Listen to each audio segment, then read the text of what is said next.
Слушай, тая песен не е правя, защото е така цъпочетена, разбираш? Просто изразявам това, което чувствам. И бих казал, че и това е твърде малко. Просто нямам думи, нямам думи.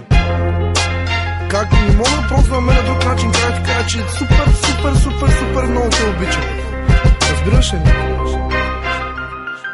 Обичам те, когато сутрин ти отвориш очите си. Обичам те, когато ме прегърнеш и в мечтите си. Обичам те, когато целувам устните ти нежни. Обичам те даже когато кажеш да сме небрежни. Обичам те, когато хванеш ръката ми гореща. Обичам те повече от първата ми среща. Обичам те, когато си до мене и си за смяна. Обичам те даже когато си мъничко пияна. Обичам те, както ти обичаш всяко сладко. Обичам те, когато ти говориш ми накратко. Обичам те, когато в момента труден си до мен. Обичам те повече от слънчевия ден.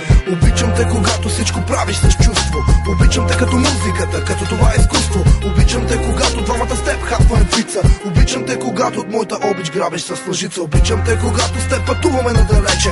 Обичам те, когато кажеш стига вече. Обичам те, когато съм в ситуация кръстосана. Обичам те, даже когато си адски ядосана. Обичам да гледам лицето, ръцете, краката, мразя разделата. Обичам очите зелено кафяви, обичам те цялата. Обичам да чувам гласа ти плахо и тихо в нощта. Обичам те, скъпа, както ти обичаш да палиш среща. Обичам те, защото си просто великолепна. Как да не те обичам, като сърцето ми пак трепна. Обичам те като изгрев на Черното море.